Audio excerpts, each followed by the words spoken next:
These are what I call the boom and busters. Okay, you basically had traders that fall into three categories as far as equity curve is concerned. You've got your consistent winners, the people who have the traders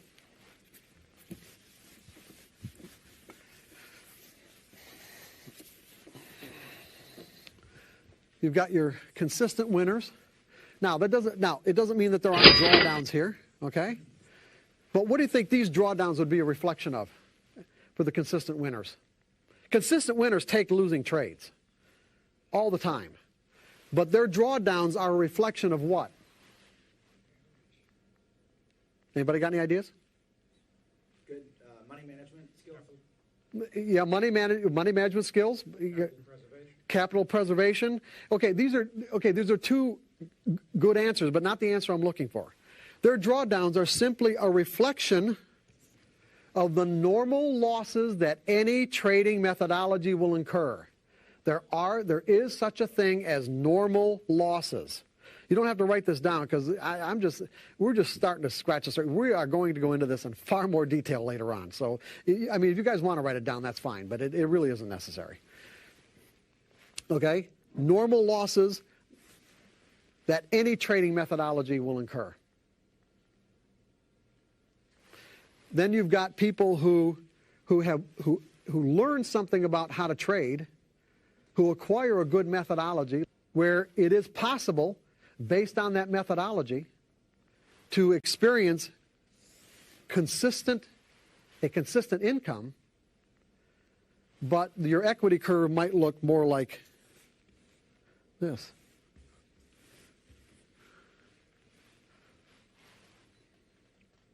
Most people who are experiencing the boom and bust cycles, these are the bust cycles, would say that something happened in the market to cause this. What you're going to find out today is that it is not the case. Even though it may seem like it, it is not the case. These are virtually always the result of trading errors, what I call trading errors, which we're going to go into in detail later on. One of the just for the gentlemen, few people back here that don't have any idea of my background, I'm going to go a little bit further in it, and I'm just going to jump ahead for a second. I ended up being a trading coach, and working with. I was a trading coach for probably about 17 years. I don't really do it much anymore. I just pretty much focus on my own trading, but while I was, especially in the, throughout the 80s and most of the 90s, I worked with a lot of floor traders. And we talk about boom and bust. There was one of the floor traders I worked with was probably one of the 5 biggest bond traders at the Chicago Board of Trade. And when I met him was in around May of 1992. And from January of 92 until the time that I met him in May of 1992, he had around, this is a guy that just traded for himself. He didn't trade for a firm. He just traded his own account on the floor of the Chicago Board of Trade in the bond pit. He had $12 million roll in and out of his account. And he had a particularly bad day, and he ran into somebody who attended one of my workshops and said, hey, you should go see this guy. He called me. We had a few appointments, didn't really go anywhere. And the next thing, about a month later, I get a frantic call from his wife, who I hadn't even met, didn't even know who she was. Got a frantic call from his wife that said, they're going to lose their house if I don't do something with him. Okay. he had another real bad day. So anyway, I started working with him in July of 1992. And from July of 1992 until the end of the year, he ended up the year with almost $6 million. Now, that may not seem like a lot considering he had these swings, but he'd never finished a year with more than, I think, around $650,000 or $700,000. So he had just under $6 million. And so then he went on vacation. He happened to take a book with him called The Coming Collapse of the Bond Market. And this would have been in late December of 1992, early January of 93. and came back. Now, if anybody remembers the bond market back then, it rallied to spectacular heights. But in the meantime, he'd read this coming collapse of the bond market, so he was going into the market every day short, okay? And pissing away this $6 million until he got to the point where he had about 2 of it left. And took him about, I don't know, until maybe mid-February. And he was so exasperated that he said, hey, you know what? I'm willing to do anything. Okay, now keep in mind, I'm willing to do anything. And it wasn't lip service. It was real. It was genuine. It was sincere. And I said, if you're willing to do anything, then here's what you have to do. What I've been working with him, what I noticed is that he was able to stay focused really for not more than about an hour a day. Now, this guy loved trading. I mean, he just loved being in the pit. He just loved every part of it. He just had the hardest time tearing himself away. But if he really wanted to make consistent money, then I felt that an hour a day was about it. Because after an hour a day, his focus would start to diminish, and then he'd also start to get reckless. He was the kind of guy, and this here again, this is very difficult for people to comprehend, but it is the absolute truth. He was the kind of guy where, when I was working with him during that period, in the second half of 1992, where he would have he'd have a $500,000 day winnings. He'd make $500,000, but when he called after he was out of the pit to have his consultation, he'd be real angry with himself. Because up to about 5 minutes before the close, he was up $500,000, and then he'd piss away about 175 of it. So it only ended up with $325,000 for the day. Now, this is just like a normal guy like us here in this room with $325,000, and this was not an abnormal day. But he was real angry with himself because he pissed away that 175. And then the next day, he'd do about the same thing. He'd make 400 and piss away maybe 2 at the close. And then the next day, he'd make, 350 and then piss away another 150. He's got spectacular wins up until Friday. But this accumulated anger that he was building up throughout the week, Monday, Tuesday, Wednesday, Thursday, by the time Friday rolled around, he'd lose $1.5 million. And then start the cycle all over again.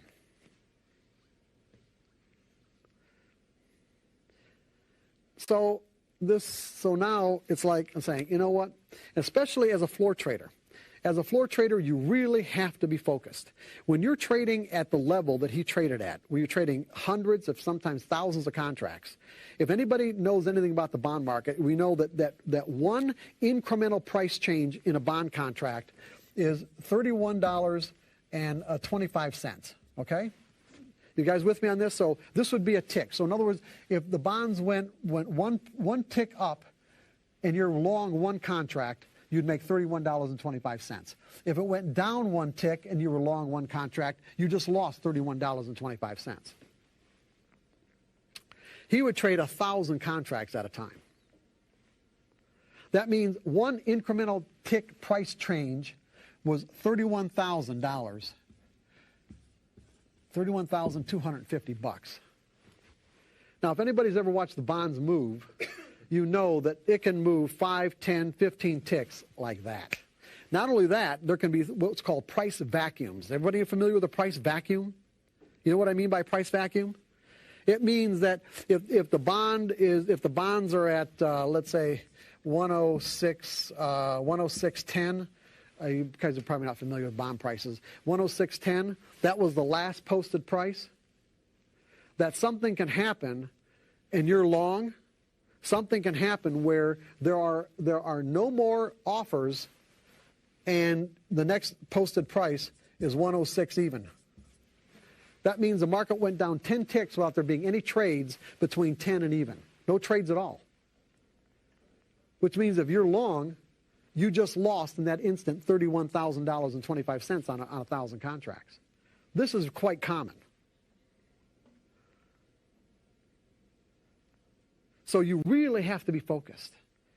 It would be like when you're trading at this level, I would make an analogy. It's almost like there's a couple of analogies. One, It's like if you're in an NBA playoff, it's the finals, it's the last game, 7 games, it's 7-game NBA finals, 1 minute left, the score is tied.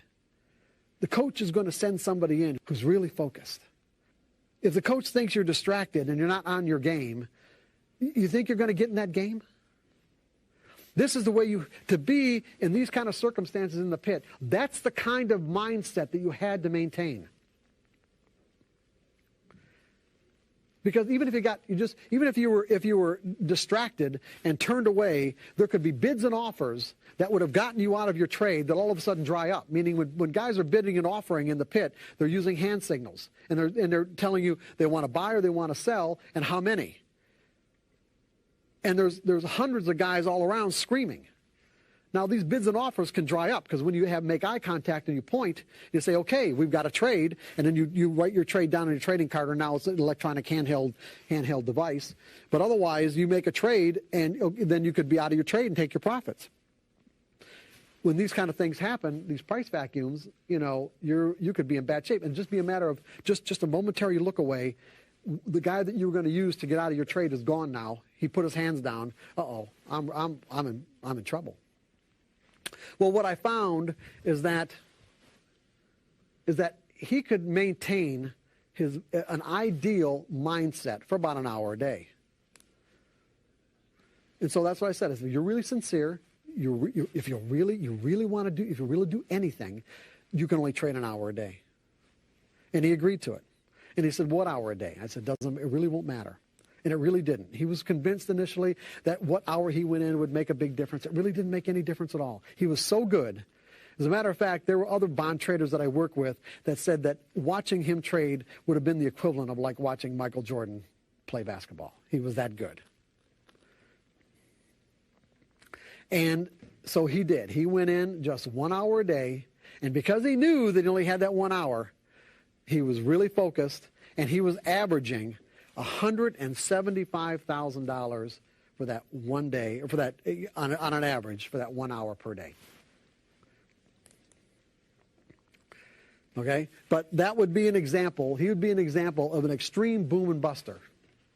We're going to have that concept down in the brain about boom and busters. Okay, and then what you have is the consistent losers, people whose equity curve looks like that.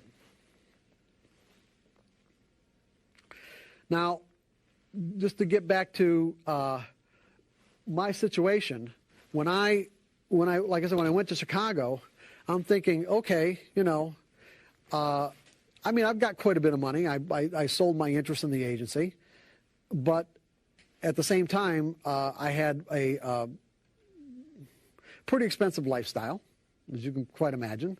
I had a house in Michigan that.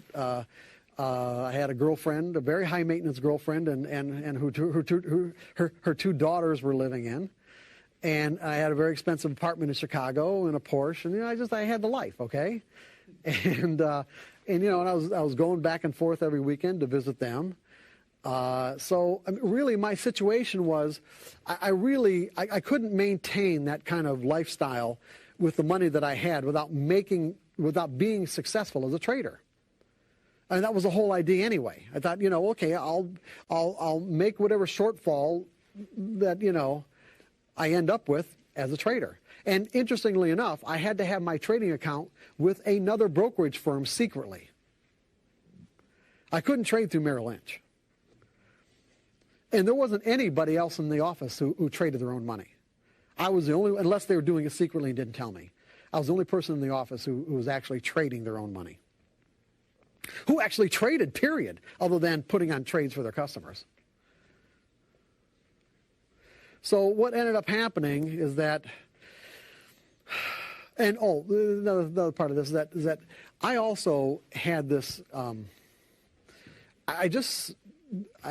can't really tell you why I knew this, it's just that I did. It just made sense to me. It just never occurred to me that trading was anything other than about psychology. I mean, the first trading book I ever bought was actually the very first book on trading. The first book that was devoted specifically Trading Psychology, which was Jake Bernstein's Investor's Quotient that came out in 1980. And there weren't that many trading books even available back then. And that was the first trading book that I didn't buy a book on technical analysis. I bought a book on trading psychology.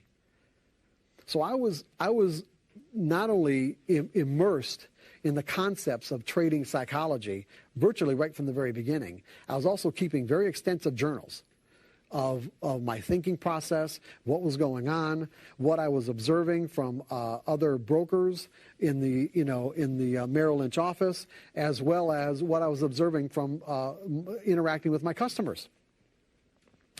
And I noticed we were all kind of conforming to the same patterns, the same problems. But just say that because I did have this kind of foundation, to understand that it was basically psychological in nature. Because one of the things we're going to talk about, when I get into the skills section of the presentation, is that when you look at trading skills, it's like, well, what kind of skills are we talking about? If we're talking about thinking like a professional, we're implying that the skills are all mental in nature, and they are. Because when you really get right down to it and you really start to think about it, what physical skills are necessary to trade? We're not talking about a golf swing or a tennis racket or any other kind of physical endeavor that we're familiar with. What kind of skills what does it take physically to put on a trade? A mouse click, that's it. Your ability to move the mouse and click it on the buy or sell button. It's that simple. And as a result of it being that simple, it's easy to think that, oh my God, trading is so easy. It isn't. As you well probably know, whether you've been at it a long time or even a little bit of time.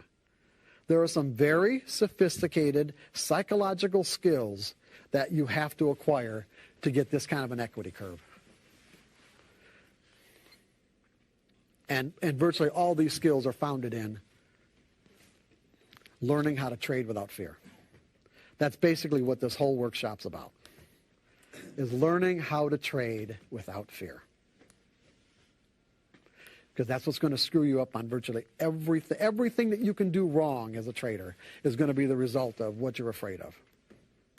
And the effects that fear has on your perception of market information.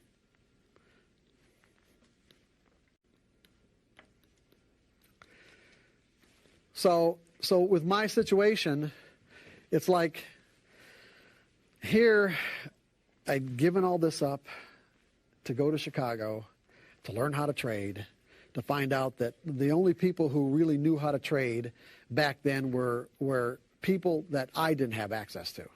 Meaning there were some big names in the industry who never really took the time or expended the effort to find out exactly what it is that allowed them to create a consistently rising equity curve.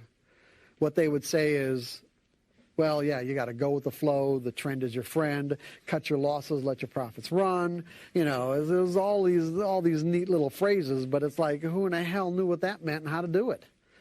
Yeah, it sounds great. Cut your losses, let your profits run. Oh, even cutting your losses can be extremely difficult to learn. Letting your profits run can be 10 times more difficult than learning how to cut your losses. In fact, it's one of the most difficult things to acquire in terms of a skill is learning how to let your profits run. So it was like all this was kind of building up, and my lifestyle was draining my money away.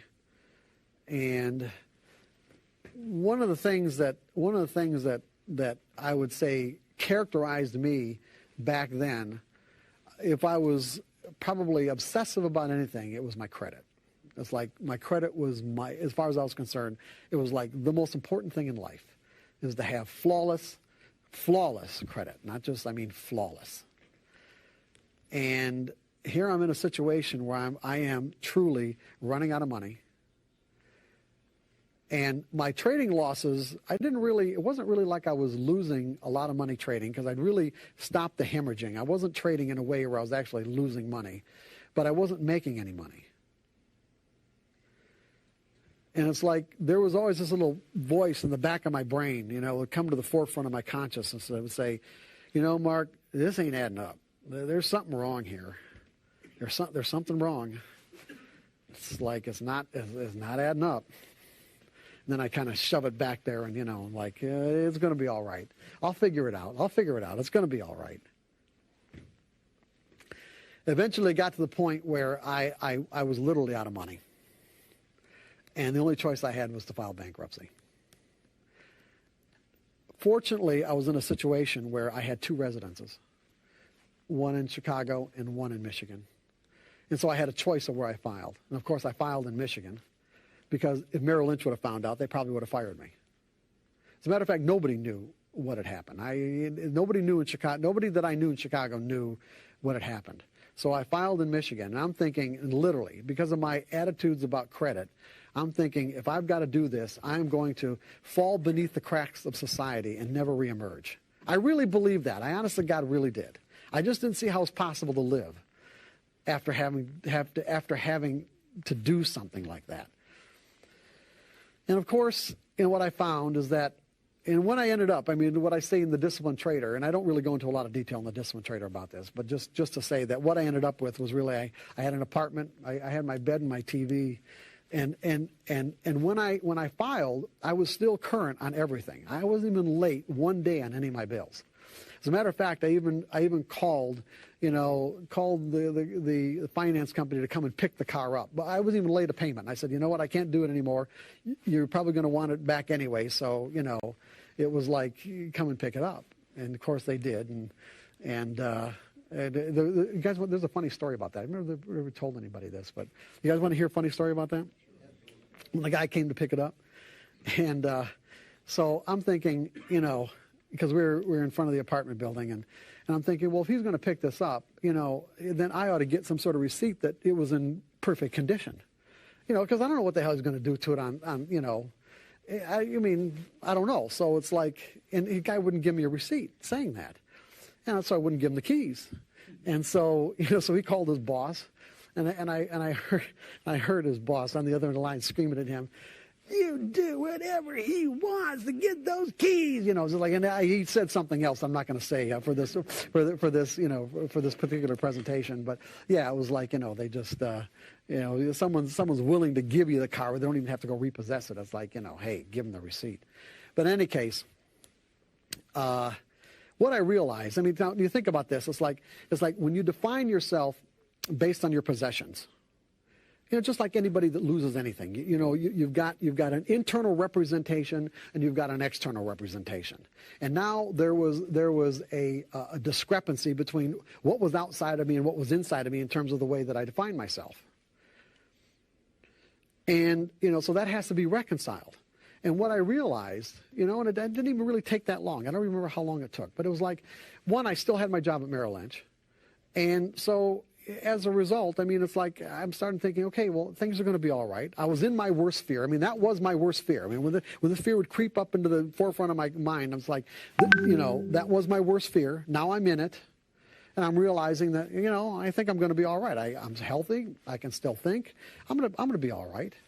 And when I came to this realization that I'm going to be all right, this is when things change for me as a trader. And this is the interesting part about my situation that most people don't have the benefit of experiencing. There are two things. One, I had this foundation of knowing that it was all psychological anyway. So I had all these things that I'd been working on up to that point. And two, when you tap out as a trader, when you really tap out, you don't get to trade anymore because you don't have any money, right? But I was in a situation where I still got to trade. Even though I was working with other people's money, I still got to trade every day. And so as a result of experiencing my worst fears, coming to the realization that I'm going to be all right, and then at the same time being in a position where I'm able to interact with the market, it was like, because I didn't have anything more to lose, I didn't. It was like was like this, the market completely changed for me. It was like I had these blinders on that all of a sudden just came off because the market was different, because I wasn't afraid anymore. I was seeing the same patterns over and over and over again beforehand, but I was seeing the same patterns differently. I was seeing the same patterns from a, let's say, relatively carefree state of mind. And that relatively carefree state of mind allowed me to, like say, flow in and out of my trades with an ease and effortlessness that I would not have been able to imagine beforehand.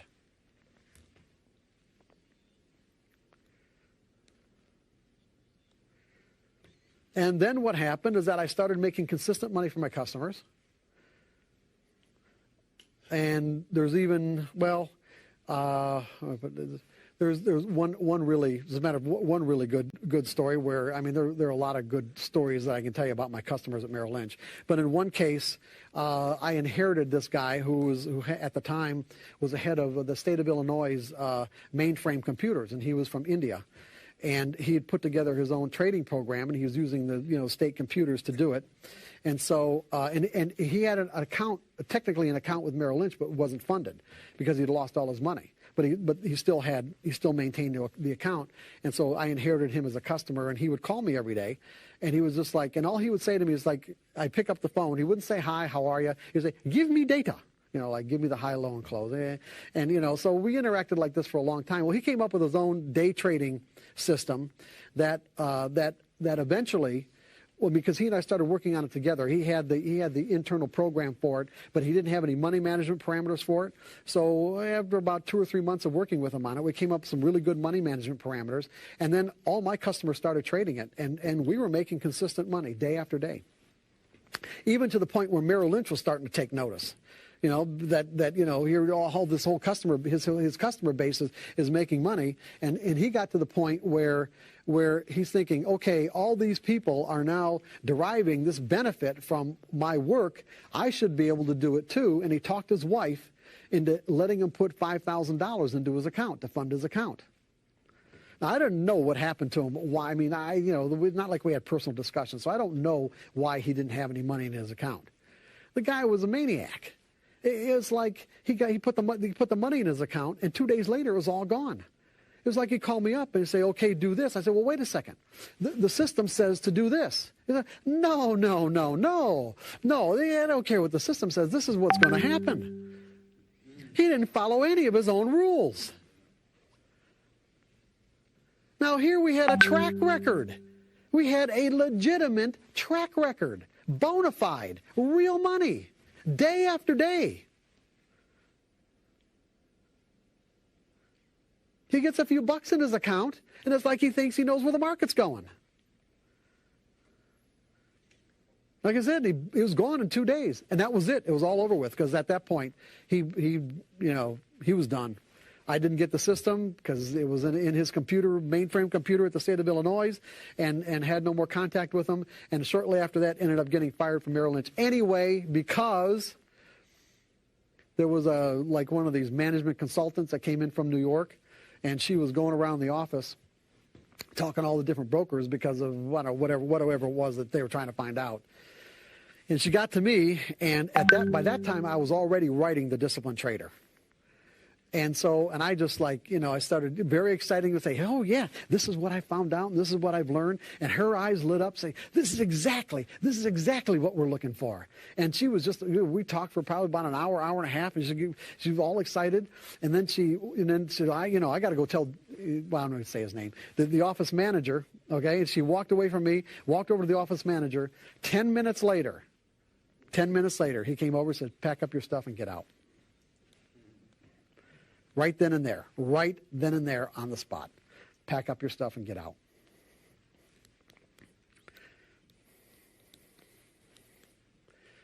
So that's how I ended up actually being a trading coach, because by then, floor trade, because I'd made friends with floor traders. I was making friends to find out how they trade and that sort of thing. Well, they started coming to me for advice, even while I was at Merrill Lynch.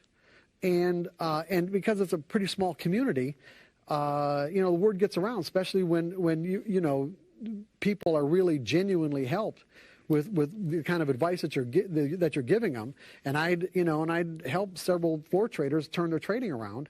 And so what had happened is I started getting hired by clearing firms.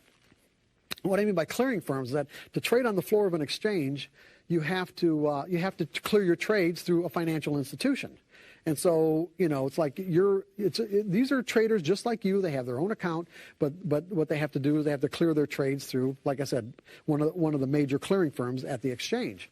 Well, what would happen is this, that it isn't like this now, but back in the early 80s, or the mid 80s, clearing firms were in some ways like almost like family operations, where the people who owned the clearing firms, they knew all the floor traders, they were friends with them, they partied together, Christmases and holidays and that sort of thing. And so if one of the floor traders would go debit, you know what I mean by go debit? In other words, you have to have a positive balance in your account. Well, the problem with floor trading is that not today, but back then, when you traded on the floor, you had to record your trades on a trading card.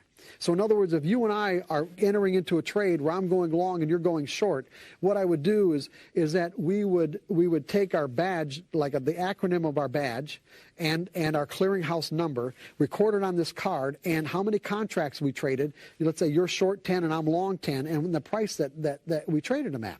Well, those cards didn't have to be turned in until the end of the day. And then they'd all get reconciled, meaning that between all the different trades and all the traders from all the different clearing firms, this would all go into a central clearing operation to find out which trades were, to find out who's long and who's short, how much money's coming out of whose account, and whether or not they were what are called out trades, meaning that you thought I said 10, and I thought we were doing it for 100. Okay, so now we've got a discrepancy of 90 trades. These were called out trades that had to be reconciled before the open of the next day, which is a whole nother world. We're not going to get into it. All I'm saying is that it would not be unusual for guys to overtrade during the day, and the clearing firm wouldn't even find out about it until the end of the day. For an example, one of the guys I worked with at Merrill Lynch, eventually he was a mathematics professor. He's a really nice guy. Should not have been a trader at all. Had absolutely, Anyway, with them peas at the Chicago Mercantile Exchange, and he was a one-lot trader, meaning, just traded one contract, one in and out, one contract, and eventually the forces inside of him were building up where he's frustrated with the fact that he can't make a living at it, he's just eking it out, where one day he snapped, and this one-lot trader almost took down the clearing firm. In other words, he's got like several thousand S&Ps on, several thousand contracts where other guys are into those trades, and the market's going against them. So he almost took down a clearing firm just by himself. So what would happen is that because guys would go debit, meaning they end up in the day lost, maybe they're down $25,000 or $50,000 or $100,000. The guy that owns the clearing firm doesn't want to say, hey, you can't trade until you pay this off. They'd want to let them to go back into the pit to work it down. Well, after you got 4 or 5 of these troublesome, or 15 of these troublesome traders that are constantly running debits, you start to get a little worried. And so what they did is they hired me to work with these guys. Most of the information, most of the insight, let's say, that you'll find in the disciplined trader and trading in the zone came from me working with these floor traders on a daily basis. And I'm laughing because obviously it was quite a trip working with these guys, because they are not like you and me. that's really about the best way I can describe it without going into a lot of detail. They're not like you and me. So anyway, this is kind of maybe a long drawn out introduction to the fact that what we're talking about here is that you guys have a really wonderful trading methodology where there is an enormous amount of potential for you to be able to make a consistent income from being able to take full advantage of the potential that this trading methodology offers you. But I would say that it wouldn't be unfair for me to say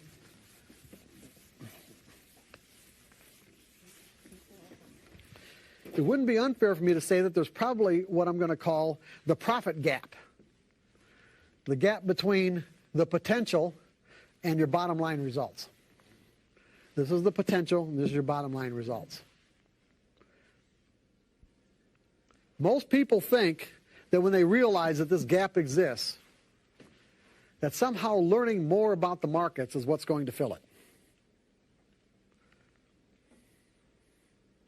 And what you're here today to learn is that that is categorically not the case.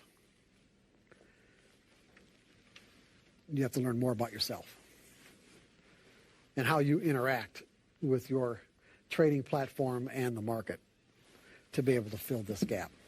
There are psychological skills involved. And then when I talk about psychological skills, do anybody think of an example of a psychological skill? This is difficult. I don't think, I'm not saying that you should have the answer, but can you think of an analogy in maybe in other parts of the way we express ourselves that you can think of what would be an example of a psychological skill? Anger management. Anger management? Okay, good. Anybody else? Okay. What about a situation, and anybody watch Wimbledon here lately? Just it was on? I'm not a big tennis fan, but I just happened to be watching it. And because I knew that I was doing this workshop here, this is something that really sticks in my mind. What's the difference between let's say, here, this is even a better example. What's the difference between a pro basketball player who can stand at the free throw line and hit 20 in a row, even 30 in a row, where the thing about the variables are fixed. The line and the basket and the distances, they're all fixed. And they've got the motor skills to be able to hit, like I said, 10, 15, 20 in a row. But they get into a situation where there's 1 second left and the score is tied and this basket is going to win the game and he chokes. That's a cycle. The guy that doesn't choke has a psychological skill that the other one doesn't. Trading without fear is a psychological skill. It is a skill that the professionals have acquired and they have evolved beyond the typical mindset or the kind of mindset that the typical trader operates out of. So when we're talking about trading or thinking like a pro, that's exactly what I'm saying. I'm saying that you will evolve beyond the typical mindset so that you can take full advantage. This represents, if this line represents potential, that you can take the potential of your methodology so that you can take full advantage of your methodology. Because it has to do with your state of mind.